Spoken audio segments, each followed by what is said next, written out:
Hey guys, Palsteron here, and today let's talk about my Legion Deli Beyond strat in Jungle Valleys. So as you can see right here, we've been farming quite a few Legions over on twitch.tv/Palsteron over the last few days. Legion is super rewarding, and that is not a question. That's not something I have to tell you. However, kind of the structure that you build Legion into can basically result in better or worse outcomes. And today I'll share what I did over the last week or so. Basically, we had a strat with Expedition Essence, which got us a little bit of money and a good build, and now we got into Legions. So first up, what you need, and this is a little bit understated, I feel like it's not just like you open maps with Legions and it's gonna rain currency. You actually have to have a build that can reliably proc Legions. And I always preach this, I know, but if you have a really good build, you're gonna make way more currency than if you don't. If you have a build that specializes on something, that's good at something, that is worth a lot. So whereas something like an Expedition strat is very friendly even towards like hybrid builds, like all-rounder builds, for this you really want a blaster. And then you also want a little bit of currency to start out with. Legion really wants a polished scarab. It wants a little bit of support from sextants, so it's definitely not a strat you can just do from 0 to hero. Now let's talk about all our money makers, and first up I want to start with Legion. A big misconception about Legion is that it's all about the emblems. Emblems are incredibly cheap this league. Even the most expensive one is still only around about, I think, 20 chaos, yeah.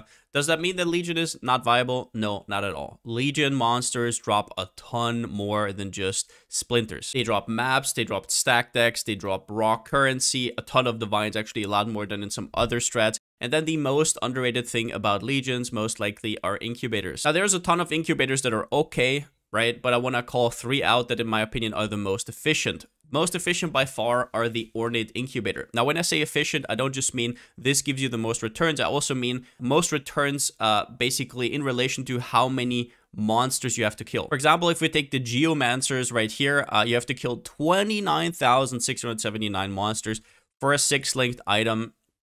Is that going to be good? I don't know. It's going to be item level 83, so probably not. It might just end up you selling them for 20 fusings, right? Whereas, for example, the Ornate Incubator, which is, in my opinion, by far the best incubator, you only have to kill 4,180 monsters. Now, when you see currency reward right here, right, an incubated currency item, my mind usually would go to, oh, this is going to be trash on average. That's how GG usually does these currency rewards. Not with Ornate. You're actually going to frequently drop divines. And I mean it. For me, it has been round about 1 in 20 incubators had a divine. So this is not a joke, not a drill. Definitely pop all your Ornate Incubators. Then we have Kulguran Incubators, which basically gives you reroll currency, and it's always reroll currency. It's never like the other artifacts or something. Always the ones you can trade. You get a ton of exotic coinage. Most of the time it's Astragali or scrap metal, but that's whatever. And sometimes you get Burrow Medallions, and they always come in stacks, I think from 2 to 4, if I remember correctly. So yeah, really steady and good income. And then Diviners is, if you didn't know, it always gives you 2 to 4 stack decks, so on average 3. Which is right now around about 5 to 6 chaos. Also, if you didn't know, you can also get your heist trinket, and then you can actually apply 11 incubators. Now, a ton of your money is also going to come from stacked decks. If you see right here, we haven't opened any yet. This is probably going to be around about 2,000 or so. So yeah, you get a ton of them, even more than from 2gen in Expedition. As for the Atlas passive tree, we basically take all the Legion clusters you can get. Legion clusters in general are just incredible across the board. The only notable we're not taking is actually Face Off. It gives us more chance to get a general. And in my opinion, generals are just complete garbage, complete waste of time, simply because splinters are not worth as much this league. I'd actually pay 3 points to not have any generals in my map. Sometimes they're like on the outskirts and they don't get killed by my AoE, and then I have to wait for like 4 seconds after breaking everything open or something. It's super annoying, and most of the time they don't drop anything. You kill them and then you wait there. The Templar dude even sometimes does like 3 more attacks after he's phased. It's an absolute disaster and just a super big waste of time. Other than that, your biggest point are emblematic right here. This gives you in total 1% chance to convert splinters to emblems. So whereas splinters aren't even worth picking up anymore, emblems still are quite good. So that's a pretty huge moneymaker. Probably 90% of the emblems you see right here are just straight up dropped as emblems because I don't really pick up splinters that much. I don't want to click like 100 times for a few chaos. So yeah, it really adds up over time. Now, one thing I want to say is if you have problems cracking open Legions, you can also take this note here for 20% increased duration, but usually it's more of a hindrance. Whereas if you miss like a white mob somewhere on the side, you don't want to wait even longer. Huge points that I think got introduced in 3.19 or something. Pillage Treasure right here. Legion chests in your map contain an additional reward. This is also why you want to use polished Legion scarabs and not rusted. Same with logistical support, really strong new points in general. All right, then let's talk about number 2, Beyond. Now, Beyond is mostly done for these currencies right here, right? You get quite a bit of them if you're fully spec'd into it, and if you're using the Sextant right here, which basically guarantees Beyond in your map, and you also get 25% increased pack size. And Beyond is a little bit of a weird thing depending on when you watch this, because Beyond is super worth it at league start and usually falls off in like month 2 or something. I would say, but right now Tainted Orb of Fusings are still really hot. Let's see what they are at right now. 36, 37. If you have them in bulk, it's going to be more like 40. They don't drop that often, but what does drop very often is, for example, Tainted Chromatic Orbs. And while if you look here, they're like 4-to-1, right, in bulk. They sell incredibly well, and they drop really frequently, as well as that Tainted Jeweler Orbs, which I don't think are that much. Yeah, you probably sell them for like 1.7 per, but it still adds up over time quite a bit. Armorers, I think, are only 1 chaos, or maybe even a little bit less, but in my opinion, they're still worth picking up. And the rest are kind of like, I mean, sometimes you're going to drop a Divine Teardrop, but don't bank on it. It's almost a Divine at this point. Tainted Chaos, Exalt, these are a lot rarer. I would say the Tainted Mythic Orb is really strong because in bulk, they sell very well, like 10-to-1. Divine, simply because people want to gamble with them. And we did actually do a test where we did 90 maps and we saw how much currency we got out of Beyond, and it turns out you get around about 8 to 9 chaos per map. And that is not counting all the normal drops that they give, the extra Deli mirror progression that they give, because there's a lot of mobs, the extra XP they give, which also translates into more money because of gem XP. So in general, I'm really happy with Beyond right now. The Atlas tree for Beyond is really easy. You just pick all of these points right here that give you extra chance for a boss and extra merging radius. You really want a boss badly. I would say you get it around about 60% of the time, so more than every second map for sure.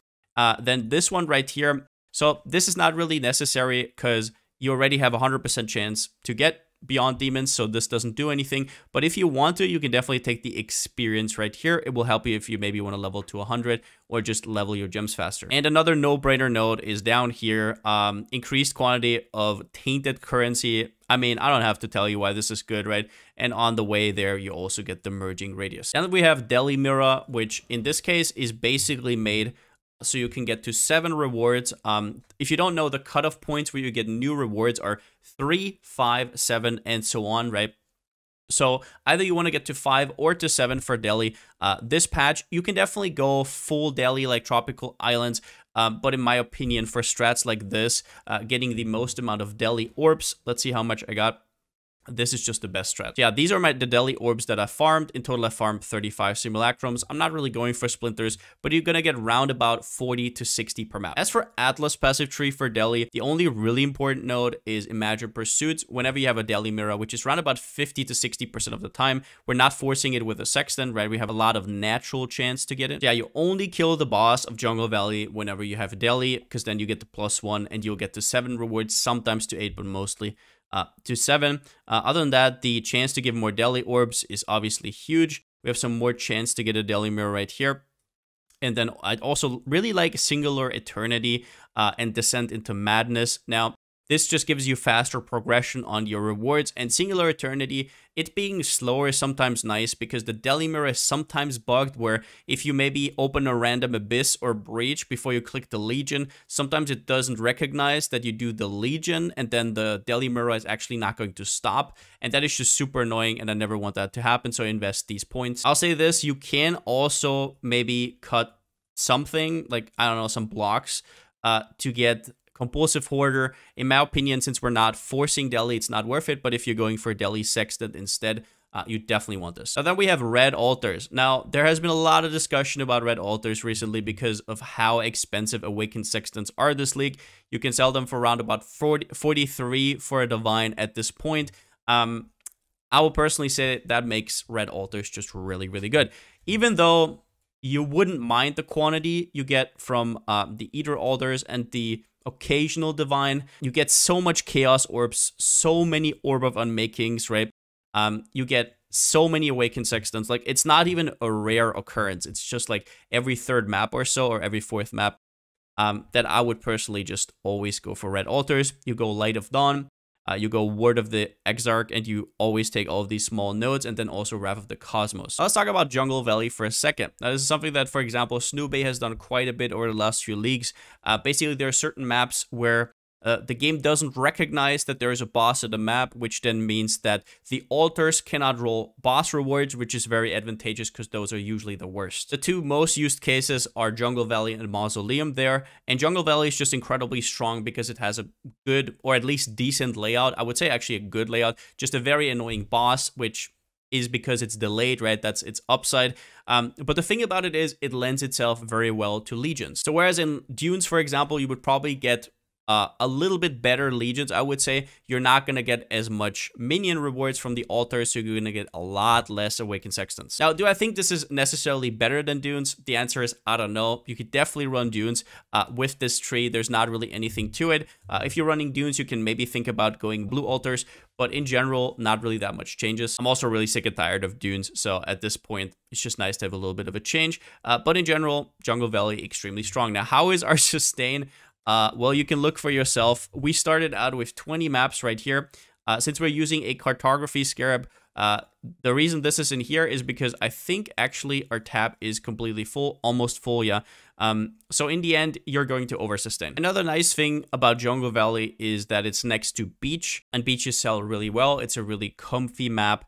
And I mean, should you ever run out of Jungle Valleys, which I don't think is possible, but then you can still run Legion on beaches. Now, we are using Singular Focus, which you don't have to if you don't want to, especially now that I know that you're over-sustaining by this much. That's something that Legion definitely does. But if you are, you definitely want to favor like this. 10 times Jungle Valley and then 2 times Beach. If you're missing favorite slots, 2 times Beach should still always be in there. As for juicing the maps, I'm using a Polished Legion Scarab, which is really important. Don't use Rusted. This gives you extra War Hordes, which are then supported by your Atlas passive tree, as well as that Rusted Cartography Scarab. You might think that this is not necessary because we're already over-sustaining, but selling these maps, there's still 4 to 5 chaos a pop. This one costs, I think as of this recording, 0.7 chaos or something. Yeah, you get like 250 for a Divine. So I would say on average, this at least gives you 1 extra map back per map. And then for compasses, we're using Legion right here, and we're using Beyond. Now, Beyond, in my opinion, if you want to include Beyond, it's a no-brainer because you don't get Beyond that often, right? You only get it 10%, and then sometimes you roll it on maps. I think this one is a complete no-brainer. As for the Legion encounter, it really depends on the price. I recently bought them for like 20 chaos each, which is definitely worth it. If they're like 35, 40 chaos, you can actually rethink it. The thing about these compasses are, while they are nice because you can kind of overlap legions, right? You do one, then you click the next, and you kind of kill both minions at the same time. You save a lot of time, but the thing is you also save a lot of money if you just open the next map, right? So it's just your own decision. You can also just run more maps and have less juice per map. So this is, I would say, the only one that kind of changes in terms of economy. As for Beyond, I don't really know where the cutoff point where it's not worth it anymore. It really depends on the economy. But yeah, I'll show you a map real quickly. Jungle Valley, you don't use anything here. Now, you can do Fortune Favors the Brave if you have it on the Atlas passive tree. I really wouldn't. Just go for 8% quantity. This league, the Kirek options are just kind of shitty. So you drop into Jungle Valley. Now, the only interesting thing here is, do you have a Deli Mirror or not? Because that is going to determine whether you actually do the boss. The boss takes like 15 seconds because you have to kill all the small spiders before it comes down. You don't want to waste your time, right? You want to make money or you want to slay mobs. So if you have Deli Mirror, you want to kill the boss because then you get the +1 from Imagine Pursuits. Otherwise, you skip it. In this case, we got a Deli Mirror. So let's do that real quickly. You just pop in and you basically, yeah. Other than that, there's not really that much to say, but let's quickly go through it. If you want to see this build, this is my Rolling Magma cast on crit. I will link it down in the description. You already saw we had 2 altars, both of them minion rewards. You shouldn't really look at them. So here's the thing, I guess. Okay, if you can survive meteors, right, from the quant reward, then go for it. I personally cannot. Most builds cannot. So I wouldn't really go for global rewards ever. I merely just go for minion rewards, and I don't really think much about it. It's also kind of nice to not have to think about it. Okay, so we got a Beyond boss right here. Let's see if he drops something good. Like I said, if it drops a Chromatic Orb, that's already good. If it drops a Fusing, that would obviously be even better. Let's see. We actually got a Fusing, so that's 40 chaos right there. Haven't even seen a Legion yet, and already more than double of what the map cost us. All right, first Legion. So what I mean with overlapping Legion earlier is you can actually save a lot of time. So let's just clear this one Legion right here. And I'll show you what I mean. So one thing is there can be times where a mob is like stuck in a tree and where you actually have to wait out. In this case, it didn't happen. So after I cleared this Legion, you click on the next one. I know there's still mobs up, but you can kill them, right, while you're already starting the next Legion. So while I'm doing this, I'm going down now and I'm overlapping. I'm basically killing the mobs of the last Legion while popping open the next one, saving me a ton of time, right? So that's pretty huge. In this case, I think... Do we pop it open? No. Okay, whatever. Fate Worse Than Death. Random diff card. I think that's worth like 40 chaos or something. So we're at 80 chaos. All the small bubblegum currency, right? Let's see if we get something more. I don't even know if I... Ooh, we're almost level 100. I should be careful right here. Yeah. Okay. Alright. We already got like jungle values out of the wazoo. There's a Templar emblem, a full one that's not even a splinter, right? Some other rewards right here. So as you can see here, very dense rewards per map.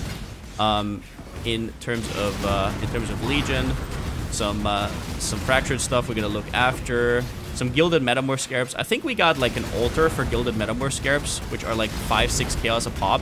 That's really nice. So as you can see here, we're almost at 7 rewards, but the boss is going to guarantee that. Sometimes you would get to 8 rewards right here. So it's going to the chamber. Real quickly, here you can pop open all of these cysts on the ground, right? Maybe we're gonna get to 8 rewards actually. That would be pretty cool, but yeah, if not, then not. Usually when there's a double boss, it's a lot easier. In general, as you could see, pretty straightforward stuff. And once again, if you... Yeah, we didn't get to it. Then you release it. If you don't have Deli Mirror, don't kill the boss. It's too much time for not much reward. So on top of everything else, we also got 2 extra Deli... Actually, 3 extra Deli orbs. So yeah, very juicy strat. And also don't be like me and forget your incubators. They're basically money missed every time you don't put them on. So kind of get into a rhythm where you don't forget about them. But yeah, pretty simple strat. If you're a blaster, this is going to make you a ton of currency no matter what, basically guaranteed. Yeah, if you want to check it out, I'm going to link this down in the description. This is the Maxwell tool. Everything that you need. The scarabs are here. The sextants that you use are here. Once again, the Legion kind of depends on how the economy is looking, but everything else is pretty steady. Red altars, in my opinion, and then even the favorite slots. So yeah, that's basically it. Hope you enjoyed the strat, and since I still don't have a slogan, see you next time.